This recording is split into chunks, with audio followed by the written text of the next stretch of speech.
Good morning, ladies and gentlemen who are joining us today. Today we're getting ready for Vape Stock. That's going to be June 7th and 8th in Indian Rocks, Florida, which is up by Tampa. So we're really excited. But I have come across something, and I have done something that I want to share with you all today. I started looking at RBAs. These are rebuildable atomizers, in which they use a dripping system. They use a really fat wick, they wrap it to low ohms, and then they drip their e-liquids onto it and make it, well, let's say it's supposed to be a very, very strong vape. And I started thinking about the Kanger products and the Protank and eVod especially. Here they've got this tiny small wick wrapped 6 times, and then they throw 2 more wicks on top of it just to keep it from leaking and burning, and supposedly they're flavor wicks. I don't find them flavor wicks at all. So I started thinking about getting an RBA, and I thought, well, wait a minute, why don't I try making the eVod and the Protank into an RBA type atomizer? So that's exactly what I did. I'm going to be showing that to you, and you're going to be able to make them yourself. So join me as we make huge volumes of vapor and increase the taste by 10-fold by just using this simple way of making atomizers. Join me. It's time to have fun with Protank and eVod atomizers. Protank and eVod have a slightly different size atomizer, this of course being the eVod, this being the Protank. Normally you would re-wick it using 2mm silica wick and then use 1mm silica wick. You can kind of see the size comparison there to finish it off. But what I think I'm going to do, just for the fun of it, is use 3mm wick, because that seems to be the key with the RBA, is to have a larger wick, as well as a lower ohm wrap. So I've got my 32 gauge Kanthal wire. I've got 3mm silica wick, and we're going to try to rewrap this like you would an RBA and make it low ohm also. I'm going to build 2 at a time, but just to show you how fast this can go. There's no reason why a girl shouldn't be able to do this. So as I'm talking, I'm going to be cutting and working here. I'm going to cut this in half. Now if I take 1 wrap off of this spool, it makes 4. So I take 1 wrap off, cut that in half, cut it in half again, and I end up with 4 pieces that look like this, but this is 2. Now we're going to set one aside for a moment, and we're going to grab the tweezers. And you can see there's little kinks on the end, but those don't matter. You want to keep your wire straight, you don't want to be bending it, wiggling it, that type of thing. And we're going to anneal the wire. So we're going to take a lighter, and we're going to start at the base, and we're going to heat it up until it's red, and then move that red along the wire. And as we're doing that, it's annealing the wire. It's going to smooth it out. It's going to take out any hot spots, anything like that. It's also going to remove any of the machining process oils from the wire itself, so we don't have any bad flavors. Now I'm going to be doing 2 of them at a time, because once I get them heated up and set on the table here, I won't be able to tell one from another. So it's just better to do it this way, get them both done at one time. Now this is something that any lady can do. We make jewelry, we're always working with small things, we make small repairs on little items. We're a natural for this, especially if you're already making jewelry. Now we have our 2 pieces of wire cut. We're going to need a safety pin, and I use a large quilter's pin. They're readily available in stores, easy to use, and the big head comes in handy. Now what I'm going to do that's a little bit different than most people do, I'm going to put this pin right inside of the wick, and I'm going to be careful about doing this. I don't want the pin to run on the outside. I'm actually going to fish it up through the center of the wick. Now, as you can see, it's completely enclosed inside the wick. I think that helps for a better wrap. Now I'm going to flip it over, put the wick off to the side here, I'm very stingy with my wicking material and such, so I don't start cutting things until I know exactly where I'm at. Now I'm going to take and make the first wick, and I'm going to do that by putting it about a 3/4 inch tail hanging down, and I'm going to fold it over gently, and I'm going to fold it straight down onto itself. That makes my first wrap. Now putting my thumb right here, I am now going to pull that up. Now I'm not going to twist the wire. Watch this carefully. I'm not going to twist the wire. Holding this little piece down firmly here, I'm going to wrap that around, not tightly. I'm just going to put it around so that you can, so that it's touching the wick, but not pulling it tight. You want a nice, whoops, I've let go of the end there. And that's what helps you get that wrap right. So here we go, we got our second wrap. And now we're going to go, our third wrap I should say. And now we're going to go for our fourth wrap. And as you can see, at no time did I twist that. Now I'm going to grab those two tails and hold them and bend them so that they are completely all the way around. This makes it a lot easier. Now as you can see, this is where we're at right now, and we've got 4 little wraps. Now what I'm going to do is I'm going to move it up the wire, or move it up the pin to the end, because I hate wasting wick, and I'm going to leave that one there. I'm going to grab my next piece. Yes, we're making 2 at a time here. This makes it a lot easier. It goes a lot faster. And of course we got 3/4 of an inch hanging down here. We're going to fold that over. Again, we're going to hold that tail in place with our thumb, and then we're going to wrap again.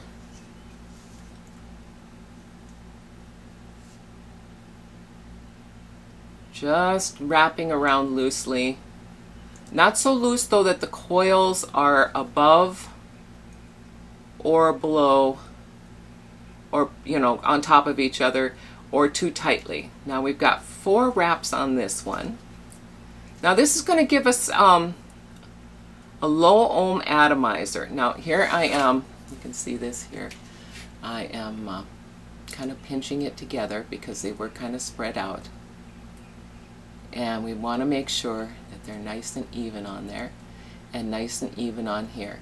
Now what I'm going to do is very quickly, see I've got 2 wrapped, I'm going to move this down, because like I say, I'm not wasting wick, I'm not wasting anything on this project. So here's my 2 wraps. Now they don't have to be that pretty yet, because we're going to keep fixing them as we go along. Well, we've got our 4 wraps, and we're going to pull this off of the pin, and we're going to cut it between the 2 right here. Now we're going to leave this one on the wick just so it doesn't get lost. Okay, we're going to leave that there and set it aside. And now the other one we've got in our hand, we're going to pull the wick through so there's as much hanging out on either side.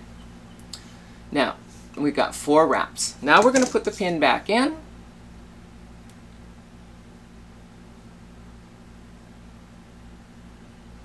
Like so, and we are ready to put the atomizer in. So you see how quickly that went. Now this is going to go very quickly. In fact, we're just going to pull off the rubber cap, set that down. Now we're going to go to the back, and we're going to pull out that rubber, or the metal post.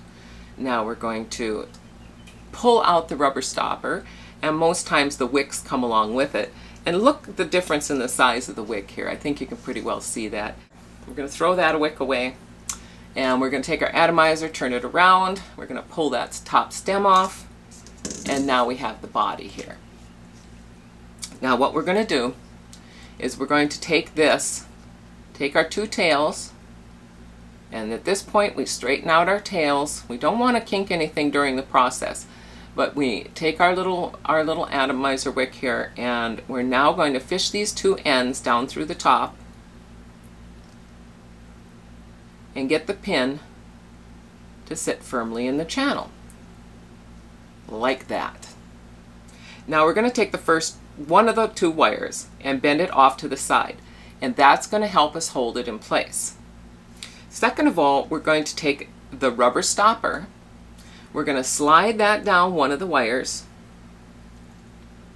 and we're going to get that into the base. And some people complain about these being difficult to get in there, but it's nothing.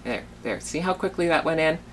Now that we have that in, now we've got this wire bent on this side, so we're going to fold this one over after pulling on a little bit to make sure that this pin is holding that atom, holding the coil right where we want it to be. We're going to fold that over, and now we're going to stick in the little, whoops, after we drop it, we're going to stick the little metal base back in there. Okay, now here comes the most important thing, and the thing that is going to make the difference whether you're a good atomizer builder or not. You have to trim these wires close. And I use wire clippers, very good wire clippers. I would imagine you have some very good ones too. But even at that, I'm going to clip these off very, very close to the rubber base. And if I feel any kind of abrasion with my finger when I rub across it, I'm going to get in here with these nail clippers, and I'm going to get even closer, and I'm going to take that little end off, because if you have these ends sticking out and they touch the side of your battery, you're going to have a short. So now I'm going to go in here and trim off the other side. Oops, here we go. It's a little hard to get everything in, but you see how close we're getting in here? We're getting as close to that as we possibly can. Now I've run my finger over it, and there is a little tail. So I'm going to take my finger clippers and nip it right off, and there you go. Now I've got nothing sticking out there. I've got a nice tight fit. Now we're going to turn it over and pay attention to our little coils. This is the point where you grab a pair of tweezers or a file. If you don't have a file, pointed file, an old sewing machine needle will do. In fact, I'll use that today just to show how things around the house are handy for this. Now I'm going to go in, and I'm going to make sure these coils are spread right. I'm going to go in and just nudge them around. I'm just going to nudge these to the side to make sure that they're not touching each other. Now when they were on the pin, I made sure there was nothing overlapping too, so we're not neglecting that process or that stage. But now I have just nudged them a little bit, and you can see that they are nicely spaced, very good looking, and I've got my nice fat wicks hanging out the side. So we are ready to fire this up and give it a vape. Okay, now we're going to slap the top back on there. The pin's been doing its job, holding it out, but now we can pull it out. Now this is an eVod atty, of course, so it's slightly different than the Protank. But what we're going to do here is we're going to trim the wicks differently. So we got our base, we've got our atty that we're rebuilding, and of course into the shot comes the Vamo. And this is essential too. You have to have some way of testing these out. If you don't have a Vamo, you're going to have some kind of ohm tester with protected circuits in it. The Vamo does have a protected circuit in it, so you don't have to worry too much about it shorting out. I'm going to hit the button on this and see what ohms we're at and show that to you. And we are at 2 ohms. And now I'm going to trim those wicks to where they should be. And we're actually going to go slightly longer than you would if you of the original stock wicks. To take our clippers and just clip both sides so it kind of looks like butterfly wings, like this. And then we're going to go in and cut those little butterfly tails off. Now it is going to be slightly longer than it used to be. Remember, it's got to be wide enough to fit into the eVod tank without getting caught in the threads. So you do have to trim it down a little bit. Especially these wings. But this is going to help it become sort of like an RBA, because here you are using a very thick wick and long tails, just like on an RBA. RBAs usually have like a size, I don't know, 6 to 8 millimeter wick, and then have long tails and stuff. But here I'm fluffing up these now because there is no flavor wick in there. As you saw, we put no flavor wick. So we've got a nice fluffy 3mm wick in there, and we're going to try it out for size. And here I can see I'm doing pretty good. It does rub, but it doesn't interfere and it doesn't pull the wicks out. Now I'm going to pre-soak these so that these are ready to vape as soon as we put it in. And this is the secret I've learned when I first started vaping, is if you don't want any dry hits right off the bat, put your e-juice on there and let it soak in. Now this is a heavier VG juice, so it's not going to get in there right away, but it's going to get in there soon enough to get the job done. We're going to set that down while it soaks, and we're going to fill the rest of our chamber. I have noticed that you still will get some gurgling and leaking when the tank gets low. And we're good on the center post there. But no more than when you had the flavor wicks and all. So in fact, I've actually found it's a better draw. Tons and tons of flavor, and it seems to be working very, very well. Now we're going to wipe it all down. Now I'm going to check the ohms again one more time just to make sure we're where we need to be. And now it's reading 2.1. So this isn't as low as I've built. Generally I get 1.7 to 1.8. So, you know, this one I wrapped a little looser, obviously. And of course I've still got my other one over here that all I have to do is nip off, throw it in, and it's also an atomizer. But we're just going to get this one vaping and show you the vapor production. I'm going to be doing some dry vapes first without pressing the button.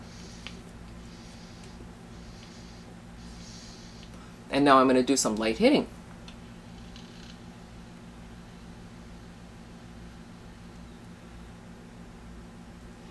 See, as you can see, we're getting a much, much heavier vapor cloud because we're at lower ohms.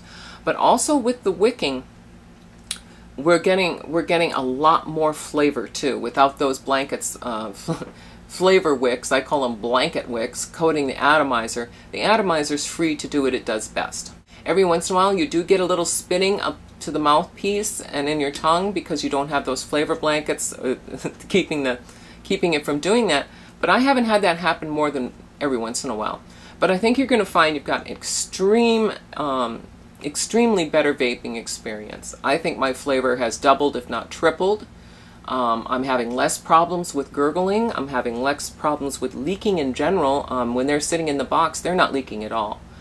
When you put it in the Protank, it's probably the most awesome experience vaping I've ever had. And it's brought these eVods into a new realm all their own. So I hope you'll give it a try. As long as you're doing addies, don't be afraid to do it. This is something that women can do, and this is something that guys can do too. Just make sure that you have a VAMO or some protected device to measure your ohms so that you don't slap it on your your other ego type battery, such as my pass-through or whatever, and then have it short out and ruin your battery. So I've tested mine. The ohms are good on it. Now I'm going to throw it on my pass-through, just to show you that it also is going to work very nicely on that too and give you a good vape with no burns.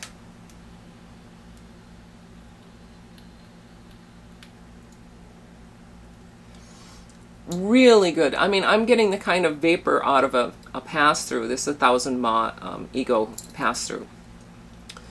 I'm getting great vapor from it and great flavor right off the bat. Now you're going to let the wick soak for a little tiny bit, so that the flavor does start coming through. Usually it's about half an hour, and then start vaping away, and you won't believe the difference.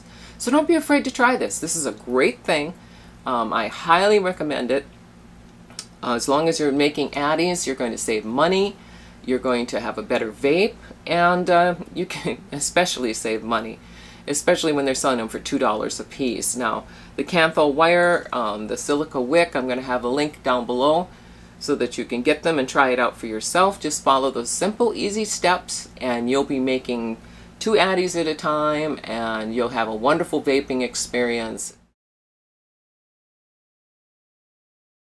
And we're going to trim these down just a little longer. With Protanks, it's touchy because they actually, the wicks fit down into the well. And if you have a lot of wicks sticking out, it's going to get, you know, there's going to be trouble. It's going to get stuck or something later on. But we're going to make this one nice and fluffy like Einstein, because we want a low ohm RBA type vape. And so you can see this is pretty fluffy for a Protank. That's quite a bit more than's normally in there. But as you can see, even without the flavor wicks though, it has completely filled the holes on either side. So that's a good thing. And we're going to put our rubber cap back on, but we're not going to slam it down all the way because that might actually restrict the flow of fluid. We're just going to put it down till it touches the top of the wicks. I've got a Protank here that hasn't been vaping well at high ohms. And what I'm going to do now is I'm going to screw this in, and you can see the wicks are sticking out of the little juice pan there. And I'm going to, of course, screw it down very tight. And we're going to put it on the battery and check the ohms before we do anything else with it. So we're going to twist that on there and see what we get for ohms. Sometimes you get a bad thing, but okay, let's fire that up. And we've got 1.8 ohms. Let's look at that here. Okay. 1.8 ohms. So that is a lower coil, and it's a thicker wick, and there's no flavor wicks on there. So now we're going to put it on the Protank, twist it off. And of course it takes a little while for wicks to absorb flavor, but we should be able to tell fairly soon here what we've got going. So now I'm just going to stick this in here, and of course being careful not to get the wicks caught, because they are a little longer, little wicks caught in there. And I'm going to I like to bump shake it to get the bubbles out. Just lightly bump it against your skin, not against the table or anything like that. Then I'm going to do some dry vaping on it, on the battery, to make sure that it's got some juice going to it. And we're going to check the ohms one more time. Okay, we're still at 1.8. Do some dry vaping. That's where we're not pressing the button. Just trying to draw some of the fluid into the wicks. And now we're going to hit it and see what we get for a vape.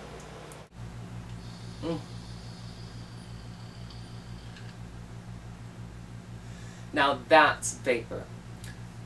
No more leaking, no more gurgling. An incredible vapor and taste.